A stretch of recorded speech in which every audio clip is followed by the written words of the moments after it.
What has he done? Asked Mickey.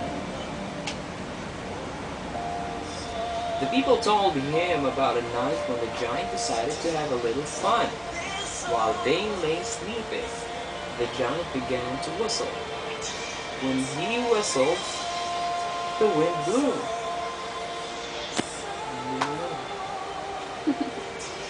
Lungad. When he whistled, he made lungad.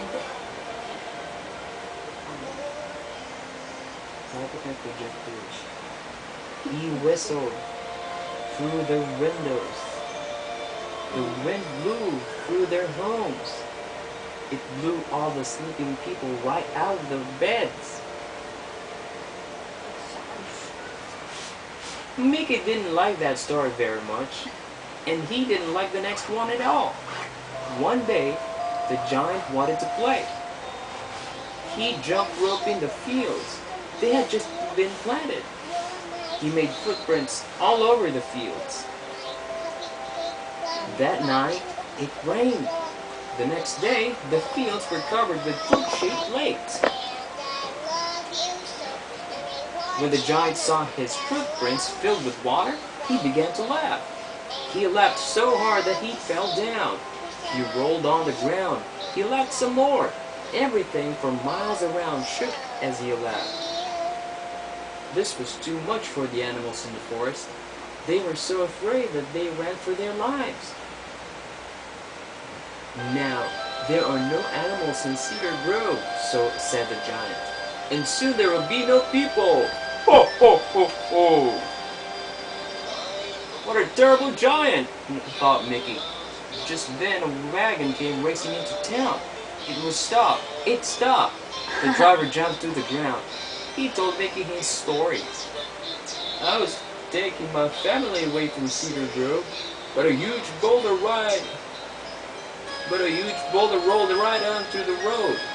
It was so big, there was no way around it. I looked up to see where it came from. There stood the giant. The giant laughed very hard when he saw that I was afraid. His laugh was as loud as the thunder. My horse was so scared that he turned right around. He ran as fast as he could, but back here to Cedar Grove. The giant had blocked the only way out of town. Now the people of Cedar Grove were trapped. The brave woodcutter had heard enough. Let me face the giant, he said. I have been beaten bullies. Again? I'm sorry? I have been what? I have beaten bullies before. I'll do it again. Everyone laughed at the woodcutter. You could not beat this giant, said a kind policeman, but I do think you must be a very brave young man. Stan Doolittle is the man to do this, said the policeman. I remember the time that Stan ran a mean old bear out of Cedar Grove. Stan stepped to the front. I'll show the giant who is boss, he said. But it wasn't long before Stan came running home. He was dripping wet, and he was very upset. The giant had picked up poor Stan by his hair, and he had dropped Stan right into a cup of tea. So the people called a town meeting. This time they picked the tallest man in Cedar Grove to challenge the giant. But Tall Tom was not a brave man. He did not want to meet the giant, but at last, off he went. Before the townspeople could count to 3, Tall Tom came running back. I just saw the giant break the tallest tree in the forest in 2 pieces, he cried. I did not want that to happen to me. The people in town didn't know what to do next. That does it. I'm going to beat that giant, said Mickey. I may be small, but I'm not afraid.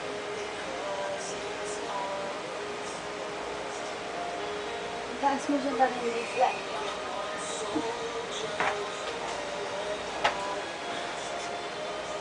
at this storyteller.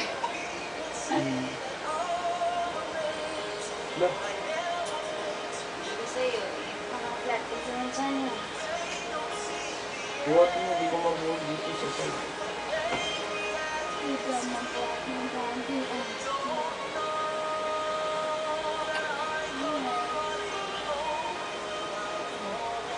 Continue. Continuar.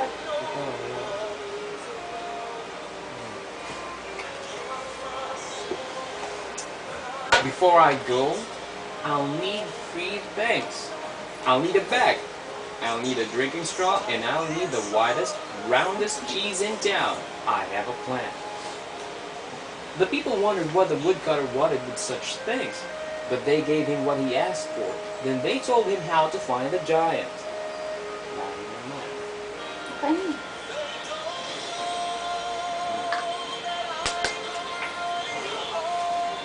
When the woodcutter got to the giant's cave, he looked everywhere, but he could not find the giant. So he walked into the deep, dark cave. There he found bats and rats, but there was no sign of the giant. The woodcutter decided to wait for the giant. He hopped onto a rock outside the cave. Just then, the rock began to shake. "Whoa! What is going on here?" cried Mickey. "Ho, ho, ho, ho!" came a rumbling noise from above. The woodcutter looked up and up and up and oh, I see. Mickey said, "You must be the giant." "Well, I'm very glad to meet you," said Mickey in a small voice. I'm glad to meet you. Well, I'm very glad to meet you. "You mean you are not afraid of me?" asked the giant. "Afraid of you? Why, I'm here to challenge you," said Mickey. "Ho, ho, ho, ho," thundered the giant. "Bigger men than you have tried to beat me. They have failed. I'll just have to show you how strong I am."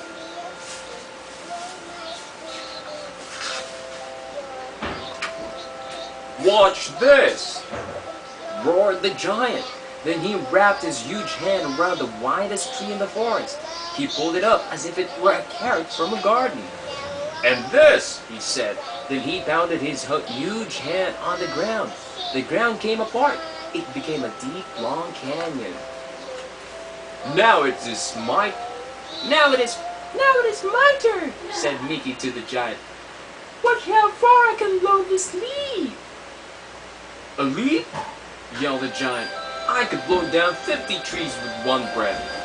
And the giant took a deep breath.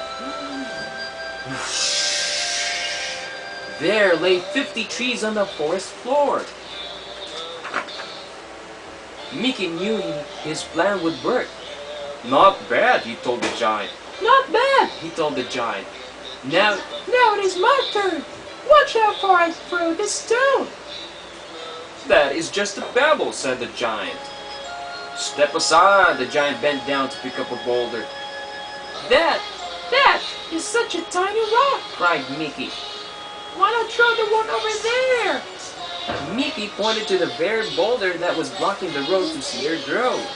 The giant gathered all his strength, threw that boulder far, far away, and now the road was not blocked.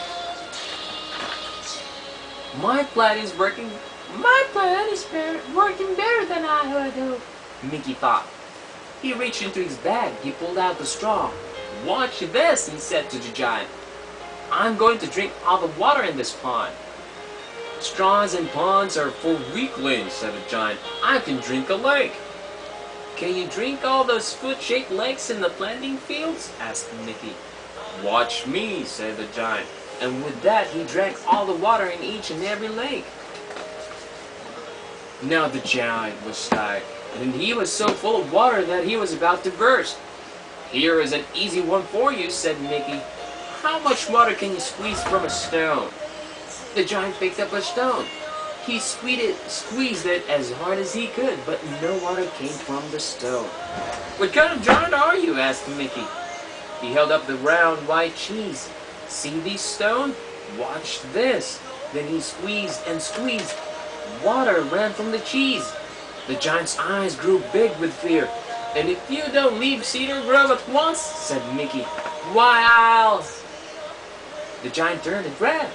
Mickey smiled to himself. His plan had worked. He had stood up to the giant. and he had made the giant put right out of the roast, put right out all of the wrong things he had done. Quickly, he went back to town. He told the people what he had done. They cheered Mickey for his courage. He became the hero of the town. From that time on, the people of Cedar Grove lived in peace, and the giant was never heard from again. Who is Dumbo? He's not important. It's Dumbo. Winnie the Pooh, Pinocchio, Cinderella.